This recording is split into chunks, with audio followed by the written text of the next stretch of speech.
Cashflow Diary Podcast, episode 202.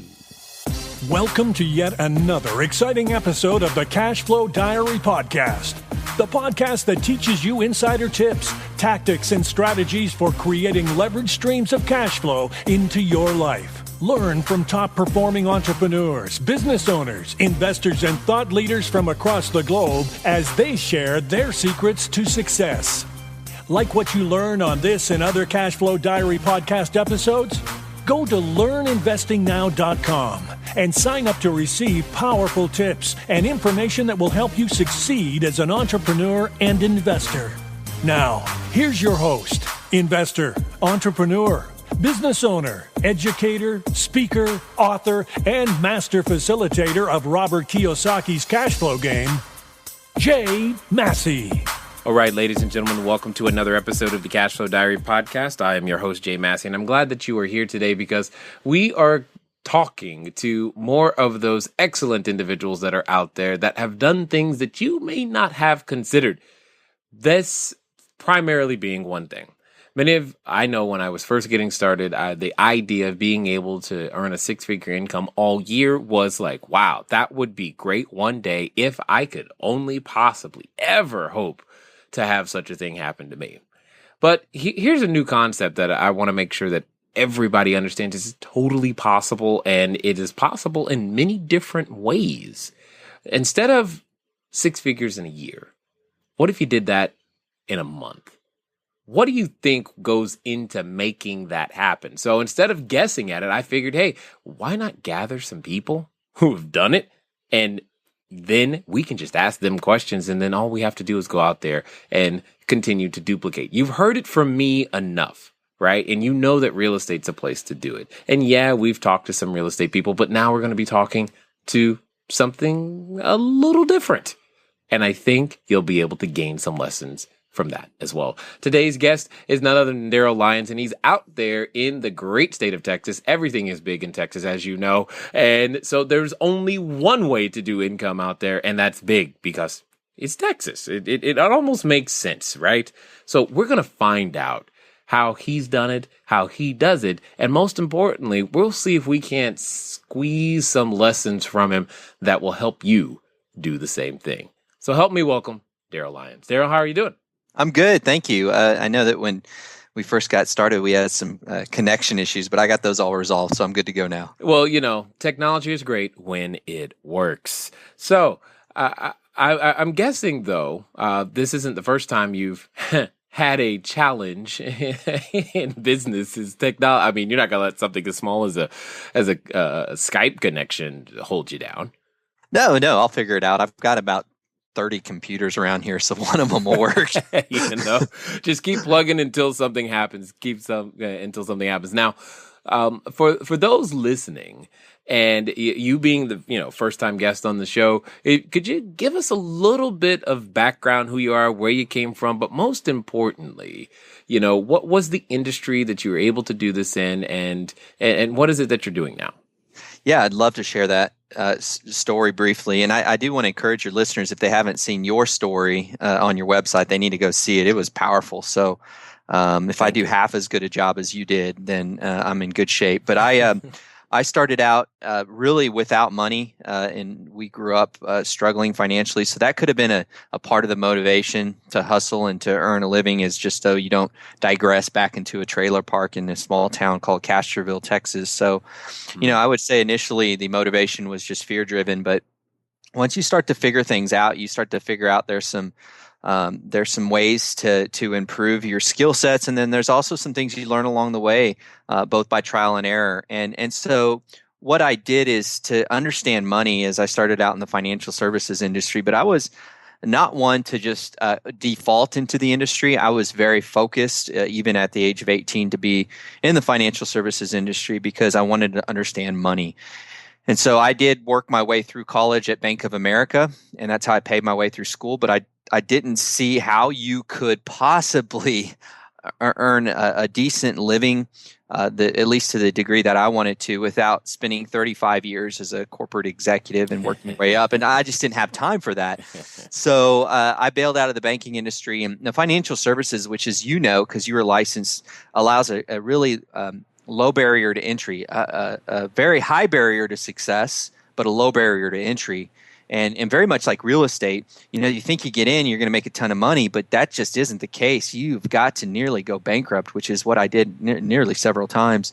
And so in the financial services industry, I got licensed, got my insurance license in Texas, and got my investment license, and became a certified financial planner, and got even more education and learned more about the industry. And as I became an advisor to one individual, or to individuals, I started to build teams around me, and so then I started to transition from just an individual advisor, which is, there's a lot of pride in that, to actually a business owner, and where we now serve 2,000 families, and I have 18 employees. Wow, exactly. See, and there's so much in this that I can't wait to unpack some of that, because I think many of you listening, you'll hear some of the same patterns that you've heard from some other individuals who have been able to hit those milestones and markers. But I'm curious, why at age 18, financial services, isn't that that's typically the gray hair game, man? Yeah, no doubt. I'll never forget. It was about 7 or 8 years ago. I was on a plane. I'm 38. I'm still a young guy, but I was on a plane, and a guy. It was in D.C., and I was lobbying in D.C.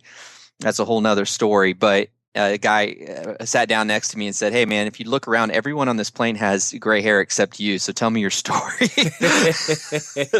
And so that has been really a lot of my life, is just being a young guy. But what's really cool is I've made up for it in other ways, and I know wisdom, experience. There's no substitute for that. But with a high level of energy and humility, and a lack of, there's a fear. But there's mostly just I didn't care if I got rejected. I didn't have this pride, or there's a lot of humility, because I would knock on doors. I tell you what, I must have knocked on thousands of doors, from trailer parks to executive offices. And I don't think senior people with silver hair who were driving nice cars were willing to do that kind of stuff. But I was able to put myself in a very low place and just get lucky. I mean, I think in San Antonio, where I'm from, there's over 1 million people. If you put a note and tape it to the tail end of a dog and say, "I'm selling something, will you buy it from me?" And I think eventually somebody would buy. and that was my attitude. Is I said, if I'm not good yet, I knew I wasn't good. I said, if I'm not good yet, I'm just going to be lucky. And so I would just go around and play the odds and knock on enough doors. And eventually I got lucky. I got lucky a handful of times. And then when I got lucky, I'd ask for those people, "Hey, do you know anybody else that you can refer me to?" And that's how I built it. Well, and I think that says a lot about the work ethic, and there's a concept that we often talk about, is failing fast, failing forward, and failing frequently. And it sounds like you weren't afraid to do that. So where would you think that comes from? I think that I didn't have anything to lose. I mean, what was I going to go back to the trailer park? It wasn't that bad, really. Right, and so with nothing to lose, I was hustling. And I know your audience is in a different place in terms of, they do have things to lose. And so there's different context there. But if I could be transparent and honest, it was just because I felt I didn't have anything to lose. The other thing was, I kind of look at a lot of decisions that I make in terms of risk reward profile. And that's just how I've been trained. Mm-hmm. So I felt the risk of pressing on and making mistakes was worth the reward. And I felt the risk of being complacent and of comfortable. I thought there was a high degree of risk there, and the reward wasn't that great. Does that make sense? Oh, it makes perfect sense to me. I mean, I can't tell you how many times people feel like, hey, I'll just keep my money in cash, and that's clearly safer. And I'm like, compared to what? Exactly. So let's unpack this a bit, though. You mentioned you started at 18, you're 38 now, so that's a 20 years difference. So as far as the concept of being an overnight success, does it take 20 years? Yeah, I mean, gosh, for me, maybe because I make a bunch of dumb mistakes, but I certainly have seen people make it faster, and you know what? I've passed up all those people. And I say that sounds arrogant, but I've seen a lot of people who made it much faster than me that are no longer around or struggling, and I don't know. There's something to be said about that crock pot approach to business where you just have this, you're just taking your time. And many people, they make that first 100 grand or whatever that money is, and then they quickly adjust their lifestyle to that. I would take that money. Anytime I made money, I would typically reinvest much of it, almost to where my standard of living was really just odd. Even today, I'll tell you, I can afford a lot of stuff, but I drive a car that's literally worth $5,000, and so yeah, I can afford it. But why? I don't like to buy things that go down, and so if it still runs, I'm good. And I think that's been my attitude for years, is that I've always reinvested back and never made this complacency lifestyle and ultimately get to the point where I'm comfortable, because I always feel that that's always a conflict, is my comfort versus growth was always, if I was comfortable, that means I wasn't growing. So I've always had a little degree of discomfort there. When you're from Texas, you're not allowed to mention crock pots and me suddenly not think about food. Yeah, exactly. That's just not fair, man. You're just like crock pot and food. Now I'm like all distracted, started thinking about barbecue and just all this other stuff. So I'm trying to be focused here, but I want to continue on this crock pot analogy because I think there's something there. I mean, in today's day and age, I mean, if you look on TechCrunch, you look on websites and blogs, you hear these stories of, individuals who at a very, very young age end up doing something very, very significant. And it feels like, and it can feel like the idea can be, well, I'm going to start something, and in 6 months from now, this is where we're going to be, and I'm going to this and this, that, and the other. But you're putting forth a concept that's kind of contrary to that. Well, I'm of the generation when I graduated. When I was an undergrad, I was .com guy. I 95 to 99, and I was in undergrad. I was giving advice to MBA students on how to invest their money, and I was in the crux of all that. Many people around me were .comers. I had one company that I graduated from St. Mary's University. There's another school right around the corner called Trinity.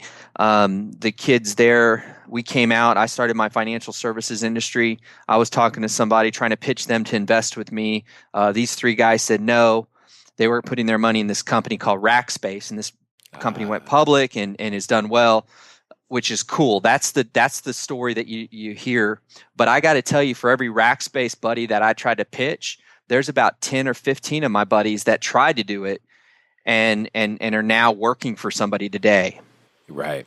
Yeah. That's getting lucky. If you bet on Rackspace, you got lucky because you didn't. Yeah, I mean, it's kind of hard to duplicate. It is basically what you're getting at. So from the standpoint of being able to, create your own entity, manage jobs, and make these transitions. So when you look at the marketplace today, can anybody, in your opinion, be able to do what you've done? Is that possible? Yeah, certainly. I think we really got to get that crock pot mentality and just recognize this is a long road and not use people as transactions, but as relationships long term. So not try to milk every single dollar out of that person, but rather try to bring value and recognize them for who they are as a person. And so that takes a long time. And so I think it is a degree of burning bridges. Many people start businesses and they have an idea that if this doesn't work out, I'm going to go do something else. I find many people who have been able to make good money, burn the bridge and said, I'm going to do this. And even if I fail, I'm doing this. And when I hear very successful people, the ones that really do great things, many people just say, I'm all in. And that's the attitude I have. Yeah. I often tell people, a friend of mine told me once that you just, if you made a mistake, you just paid full price for it. The best you should do, at least what you should do, is turn around and offer your now wisdom to someone else at a discount. And I think there's a lot of wisdom in doing that, because you've just learned from the mistake. You'll never make that one again, and you'll make a different one. However, you're bringing up a completely different mindset. And, at some point, if we continue with this crock pot analogy, you're going to have to give us the recipe for success in being able to not only change our mindset, but to go out there and take action. So, I think we have to align our thoughts and our actions in order to be successful. Would you agree with that? Yeah, that's great. Okay. So if that's the case, success begins with the mind. And how on earth did you manage to develop the mindset required to stick through all those challenging times? Most people, they experience a failure event and run the other direction. So it might have been manufactured when I was real young. I remember that my father, when he was a young executive, probably close to my age, and in the 80s, there was the savings and loan crisis, and he went to go to work one morning, and he put his key in the door, and it didn't work. So he called the building management, and building management said that the request to change the locks came from corporate, and sure enough, he was fired. And he was doing well at that time. Our family was. We had a couple cars and a boat and a nice house in a small town in Texas. But at that time, we started to go downhill financially, and we had material financial problems that created a lot of marital problems and just challenges that was the fabric of my upbringing. And I'll never forget blaming the downfall of us financially and the challenges we had on that one key that wouldn't open the door. And so I made a commitment very early in life, even younger than 18, that I wasn't going to work for anybody. And you know what? My mom and dad now are self-employed. My brother's self-employed, and my sister, we're all self-employed. So I guess along the way, we all decided to do that. So when you start out, I think with just that type of laser focus that you're going to be an entrepreneur, you're going to be a business owner, and you just don't deviate from it. I think that's important. I think we have to stop giving ourselves options and exit ramps and just stay real focused. I was talking with a guy who runs a tomato plant and very successful, 7,000 employees. And he said he'd rather fail at this than do anything else. And so he's focused, just despite the weather, despite the currency wars that he faces with plants in Mexico and plants in the U.S. He said very clearly, "I'm going to fail doing this." He didn't say, "You know what? I'm going to give it my best shot, and if not, I can be a consultant." Or, "Hey, I'm going to give it my best shot, and if not, I'll get a job in an executive position over at Lowe's or something." No, he said, "I'm going to fail at this." He didn't say, "I'm going to fail at this." He said, "I'm going to do whatever I can to make it successful, but if I fail at this, I'd rather fail at this than succeed at anything else." And that was my attitude as well. As I was going to, I didn't care. I was going to fail as an entrepreneur, and that I would rather do that than work as a bank teller or even an executive or management position at a bank. That just wasn't attractive to me. Well, I think at this point, for all of us, we reach that point of no return, the Rubicon, typically known as psychologically unemployable. It's just like, why on earth would I do that? I'd rather struggle to make payroll all day long than to even contemplate the thought process of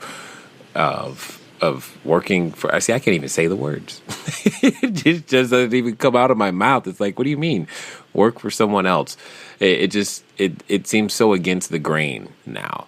Now, you've mentioned a number of different things, some habits, if I would even dare to say, because you living well within the means and not exceeding, not even increasing your standard of living when the opportunities have been there. And many of us have heard of books like this, 7 Habits of Highly Successful People, etc. And I'm just going to take a stab and say that you've got some habits that are daily that you do or frequent that you do that have helped you to be the man that you are today. So share with us some of those, if you will, secret ingredients that we can put in our own crock pot to be able to go out there and replicate some of the things that you've been able to do. Yeah. So there's a lot of habits that have been developed. I do sleep well. I will tell you that's been important. I read a book called Power Sleep, and that changed the way I was thinking about it. Okay. So I do sleep 8 hours. It's important to me. And if I don't, then I have a sleep deficit that needs to be made up on the weekend or another time. I do work out regularly, and my workouts vary. It depends on my body, but I've done everything from marathons to long cycling rides to right now it's Krav Maga, which is Israeli martial arts. And so those are habits that haven't changed for years. I read one book a month. I read a book on a president pretty much every other month. That's slowed down just a little bit on leadership. Before I leave the office every day, I do the 6 most important things that I need to accomplish the next day. And I pray daily. I have quiet time with God in the morning before I start my day. And that's anywhere from 10 minutes to an hour. And I drink lots of water, and I limit my caffeine intake. Those are all habits. That's probably enough there, right? Well, I almost wished you and I were in the same room right now, because I'm experiencing a whole bunch of goosebumps because we have a lot of the same. I'm just like, okay, we have a lot of the exact same habits, from the water to the sleep and to the praying. It's just like, okay, hold on. Wait a minute. Well, what's cool is that, even your story, Jay, my wife had a miscarriage that was a critical change in my life. And so I really align with a lot what you said. So we're just brothers from another mother, I guess. Clearly, but so does your wife use the crock pot? I'm sorry, I'm just stuck. I am really stuck on this crock pot thing, because you said Texas and crock pot, and I just started thinking about food. So here's how crock pots will work. So we're coming into the fall, and so we have to, we don't have to go to church. We go to church on Sunday. So we're going to do crock pots before church, so we can come back and watch football, and there's food ready to go, and everyone can enjoy the game. Yeah, well, your Texas football is like mandatory, right? If it's part of this, citizenship in that state. Yes, our GDP just shuts down during football season. That's right. If you cannot be a Texan you can't be a Texan or a resident of Texas if you do not like football and crock pots. Got it. That's exactly right. We've got it connected together. Okay, so what would you say then? Because and I think for those that are listening and have been listening to the series, you're hearing some of the same habits come up. And what I want to point out specifically is how few of them had very little to do with things like, I make 50 calls a day and I do this and business related stuff. A lot of it had to do with either spiritual or health related things. So I'm curious, what benefits do you find from keeping, especially those health and spiritual related habits, and how do they help you be effective? I'm sure you've heard it said before at least once that if you sow a thought, you reap a feeling. If you sow that feeling, you end up reaping a behavior. You sow enough behaviors, they form a habit. That habit then makes your character. That character then begins to influence and determine your destiny.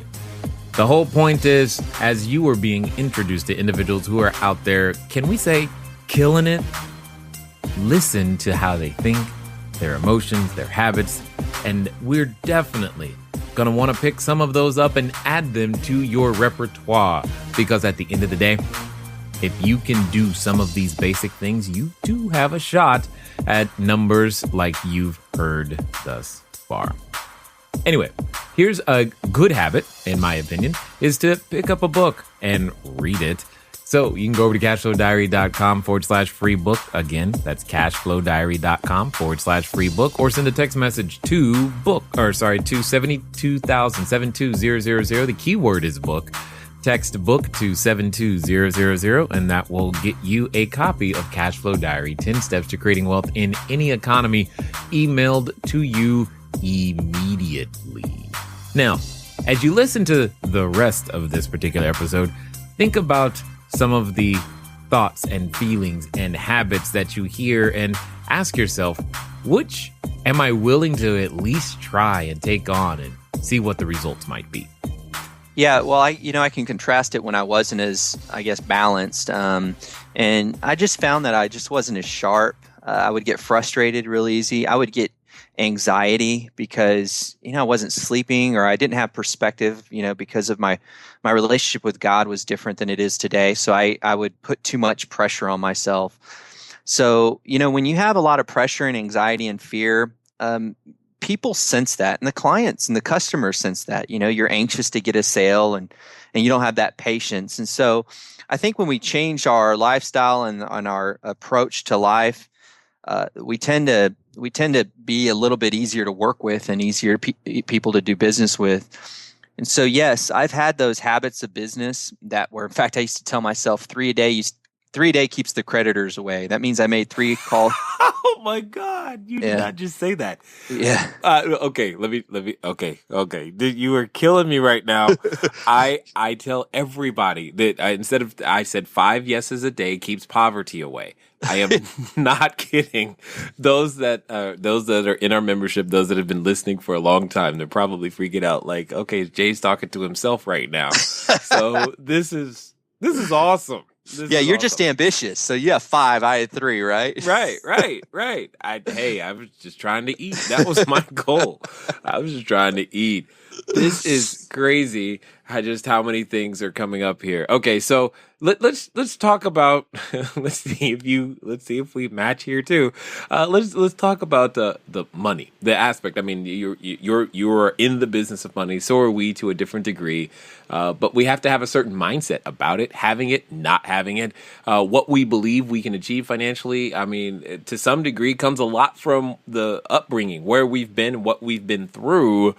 So, what are your feelings about the word money? And did you have any challenges with thoughts about money, positive or negative, having it, enjoying it, etc.? What does money mean to you?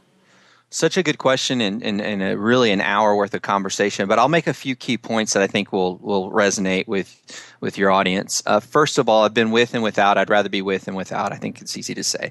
I didn't like not having money, and I like having the ability to buy things now, which is nice. I always told myself I wanted to at least afford school supplies for my kids. That was kind of my goal in life. Right. And so it's nice. School's coming around the corner, and I'm not worried about that, thank God. But I've been to the pawn shop before, and that's no fun. I pawned some things that I shouldn't have pawned, and I get them back, but boy, that's just a humbling experience and an expensive one for that matter. And then today, I still want to make sure that I pay people a fair wage. So I have guidelines on my compensation, so the people that are serving me in the community, they're paid fairly. I don't want to. In fact, I just had this last week. One of my clients who owns a company, one of her employees quit. And I knew that was going to happen because she did not make a commitment to pay him what he's worth. And so sure enough, he left. And so she decided to take more compensation and not pay him more. Well, that's not something I'm willing to do. But I think the most important thing that I want to mention is it was about 8 years ago when I was completely broke. I went to I was in the financial services industry, still am, of course, and it's very difficult to be broke when you're in the financial services industry. Imagine giving people advice when you're broke. Right. It's not easy. But at the time, because we could only afford one car, my wife used to pick me up and drop me off, and we did that for about a year. But I went to the office, and I was going to hustle my way out of our financial mess, and it was at 4:00 in the morning, but my key to the door didn't work. And so I'm having flashbacks of my father. And what had happened is I left the key at the house because they were on separate key rings. But I remember getting in the car, and rather than going back and getting it, I was just going to wait for somebody to open the building. But I sat there and I had a conversation with God. And I know not everyone will understand this, but for me, it wasn't like an audible thing with the guy in the sky or anything like that. But in that commitment, in that dialogue, I made a commitment to give the first fruits of everything I made. And I didn't like say, hey, God, I'm going to give you money, and if you do, you are going to make me successful. It wasn't an agreement. It was just, I trust you in this moment.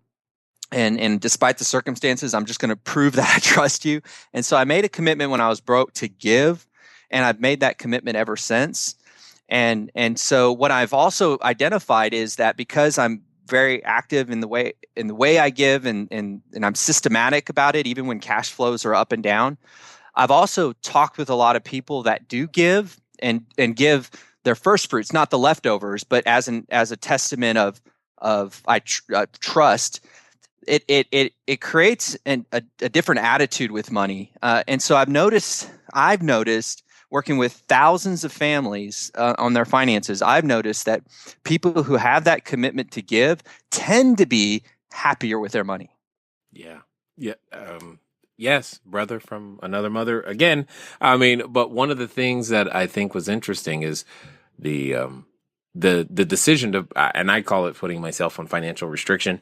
So I limit the amount of money I receive as well, and I have a very, very relatively, in my opinion, small amount that I can spend my own way, and the rest just goes where it needs to go, and it goes back into the company in various different forms to help it grow and continue to provide quality service, etc. And some of these things are, I guess they're just universal. They're just what's required, because it's one thing to, and I've told people this, and I'd love to hear your thoughts. I think it's one thing to say, yeah, I'm financially disciplined when you've got no money. It's another to say that you are when you actually have the options and choice of what to do with your time and or money. It is. In fact, what I've had to do today, because I enjoy giving. I actually put a ministry committee in my office to put constraints on my giving from a business perspective, because any charity golf tournament that helps kids that are hurting or hungry, I would do it to the degree that we'd go broke. So I still have to put constraints on my professional finances. I do work on a strict budget, and then personal, we still do Dave Ramsey envelopes. So even today, and so yeah, I think there's still a degree of that emotional money thing. I have to be careful about that. My wife, on the other hand, though, my wife will tell me sometimes you need to buy new shoes. You've got holes in your shoes, Darryl. You can afford new shoes. You need to buy new shoes. And so I do have suits I still wear that are 11 or 12 years old. So there's still some challenges I have with money in terms of not only spending too much in certain areas, but also spending too little in others. I'm just going to say that I'm wearing a T-shirt I got for free, and I got a pair of new shoes last week. Finally, that's all I'm going to say right now, and I'll let you draw the rest of your conclusions from that point. So, through this process, getting to any sort of revenue or any sort of income that's substantial requires, I think, to some degree, casting that vision, putting it out there. So I'm going to just assume that you set goals and you work towards them in some way, shape, or form. Have you reached all the goals that you've been after so far? Yeah, I got to say yes, and it's a little humbling because I don't know how, and I know it's God, but that's prosperity theology, meaning that I'm going to say I'm going to put down a goal and God's going to help me get to that goal because it's important to me, it's important to God, and life just doesn't work that way. But for me, I've set down goals and I've hit them. I never forget. My first goal was to make $60,000, and I made that, pretty much right out of college. And then my next goal was to make $100,000. I made that pretty quickly, and then the next goal was to have payroll, believe it or not, payroll of $100,000 a year. Nice. And I hit that, and then I'm going to make $1 million, and then hit that, and then it just keeps happening. And so but here's my attitude towards it. I keep hitting these goals, and I feel. And I'm constantly in prayer because I don't want to be out. And I this is not to be a sermon. This is just who I am. But I feel like if I'm growing personally and professionally, that God must want to use me in some way. So I want to really honor Him if I'm on that path. And so I want to make the most of the resources He's given me. So I continue to set challenging goals because I believe God is a Texan and He thinks big. And so I do continue to set big goals, and we'll just see what happens. But they continue to happen, and I'm very grateful for that. I'm willing to bet he's got a really large crock pot too. Yeah, that's right. Yeah. Yeah. So, and what's interesting is, I'm curious to know, did these goals happen faster, or did it take longer than you thought it would? I think some of them most of them happened faster than I thought, honestly. But I think there was a lot of pain to get there. That was probably the one thing I didn't expect. Even if like I was hitting I was in between a couple pretty good goals. There was things that I just didn't anticipate happening. I remember in 2011 we decided to start a hedge fund, and a lot of times when I have the pain, it's usually a direct result of some selfish ambition. But I decided to start kind of a hedge fund, which is, at the time, there was a 10-year period where the stock market was just flat, and I was frustrated, and I wanted to make money for my clients, and I was really, in my mind, I wanted to do good things for them. And so I decided to start a hedge fund, and I hired a guy, and I invested a lot of money in it, and we lost so much money, not for just us, but for clients, and it was just a debacle. And that I would have never thought. In fact, my business partner at the time, he got so sick with anxiety that his colitis flared up, and he was hospitalized for 6 months. Oh, wow. And we dealt with so much in that 1 year. And I would have never anticipated that we had to go through that experience to be where we're at today. And so I think what I understand is that the time is less of an issue. It's just the storms that occur in between. And those things I just don't quite anticipate. But what's really important for me now is to know that those storms come. I get that. It's how I respond to it that really matters. And so I think today I'm proud that it may be maturity, but I think it's a lot to do with my faith, is my response to the storms are a lot better than they used to be. Well, you bring up a very, very important point, and I often let people know it's not that I don't feel fear. It's not that people who are successful don't feel fear or don't get afraid. It's we have the same stimulus come at us. We choose to respond differently, and learning how to respond differently is part and parcel of how you're going to make it through. We're not exempt from problems. At least I'm not. And if you are, I would be very, very upset, by the way. So what do you think is, like, if someone is listening and they're investing a significant amount of time trying to reverse engineer and understand every possible conceivable scenario that happens before they take action, is that time well spent? I think it's good. Who first builds a house without counting its cost, right? So I think it's very wise. I mean, I'm a certified financial planner, to sit down and recognize what the costs are, what the risks are. The SWOT analysis, the strengths, weaknesses, opportunities, and threats, what those look like. I think there's a lot of wisdom in that. I don't think that letting that paralyze you from taking the next step and saying, those threats are too big for me to move forward. I think you just say that's just what it is. It's a part of the game, and I'm going to deal with it. But to recognize that you have to have a certain runway of finances, of cash, to be able to navigate and pay the bills. I think all those things are important. So I do obviously believe in good planning, but I do not want that to paralyze you, or anybody for that matter, to get this information and just pause or get fearful or analysis paralysis. I think you just take it and just know that that's what it looks like, and then go. Agreed. And so when is enough information enough? How does one know to go? Yeah. So in my opinion, there's wisdom in the council of advisors. So I typically spend time talking with other people. I set up an advisory council for our company a while back, and there are about 6 business people that I respect, that have the same value system that I do, but have been down the road a little bit longer and have run businesses. And I usually take these next steps to them and let them wrestle with it and look at it from a different angle. So it is so critical that we take it to other people. Of course, the spouse is first and foremost. You've got to get the spouse on board. Otherwise, it's dead in its track. I mean, my spouse has saved me. My wife, her name's Caress. By the way, who has a wife named Caress? Isn't that cool? It sounds like a soap almost. Yeah, it's like a soap, but with an E. Yeah. So, but I would have failed had I not had her commitment. So the spouse, you get the spouse's commitment, 100% all in, and then you get around other successful people, even if it's only 1 or 2 steps ahead, get their feedback, and then you move.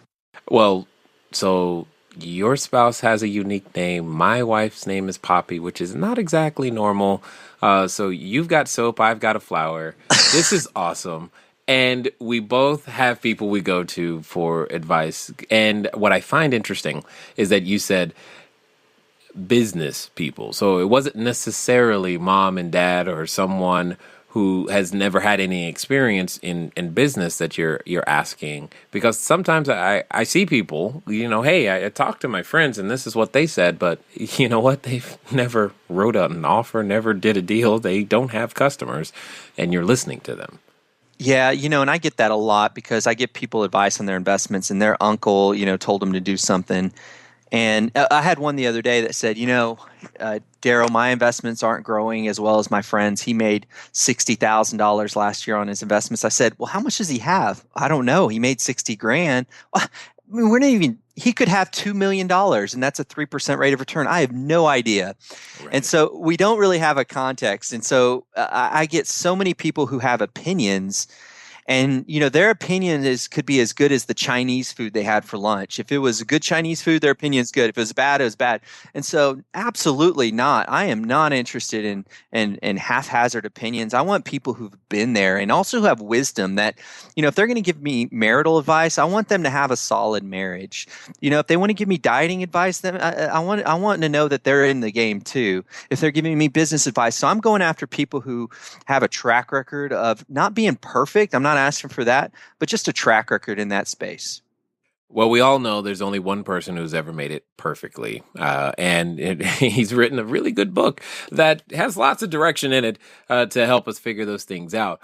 However, speaking of imperfections, I'm going to assume that you haven't always batted 1,000. I'm assuming there's at least one decision you're like, oh my God. And you've been gifted what we often call significant opportunities for deep learning and introspection, also typically known as a mistake. So my question to you is, would you say that that's a necessary part of a journey? Can they be avoided? What does one do when they realize one of these failure events? Yeah, so the failure events are necessary, and obviously John Maxwell wrote the book "Failing Forward," and that's such a good book that just the title alone, you don't even have to. I mean, the book's good, but just memorize the title, and it's and everyone repeats that "failing forward, failing forward." But yeah, it's kind of a part of it, and I tell my kids, I have 4 kids, and if I told them life happens to you, and I stop, and they'll all respond. It's how you respond that matters. That they know that's a truth. Mm-hmm. So we know life is going to happen, and it's really how we respond that matters. And so who is I don't want to get in preaching, but for me, who is the resource that I'm going to go to? And of course, it's God in that circumstance. And then how I treat other people in that environment. For example, if I have a vendor that messes up and it has a material impact on my business, I'm going to shoot him straight and tell him he messed up. But I'm also not going to attack him like negative generalizations and attack him as a person. So I really think that we know that happens, that those mistakes happen, but we have to take a preemptive strike on those things and measure ourselves up as a person and say, we know those things are going to happen. And rather than being in the heat of the battle, I need principles and resources that I use when those things happen. And so we're kind of always in training, preparing for those failure events. And so when we get around people, we're the average of the 5 people that we spend the most time with. When we read books, when we're rested, we're kind of setting ourselves up as a preemptive strike for that chaos that's just right around the corner. We've got it coming around the corner. It's going to come. It's how we respond that really matters. Agreed. 100%. I mean, the opportunities can be won or lost, and even new opportunities can be created from some of those events that you might not have considered before. But hey, Darryl, I just want you to take a guess at how many kids I have too. You have 4 kids. Sweet. Yes. Love it. Yeah. This is getting pretty weird, but that's all right. That's all right. So pretty soon people are going to think that I'm just going to be exactly like Darryl and Jay, because clearly that's what it's going to take. Well, I guess there's some truth to that, and 4 kids is part of it. I don't know. You're not 6 foot 185 good looking guy, are you? 6'4", and 195 to 200 202 depending on the day, but Depending on the crock pot, right? right, exactly. If Caress made something great, then maybe I'm a little bit heavier. Who knows? This is really interesting. Now, I will tell you that my wife was an excellent all-state volleyball player. No, I'm not joking. Okay.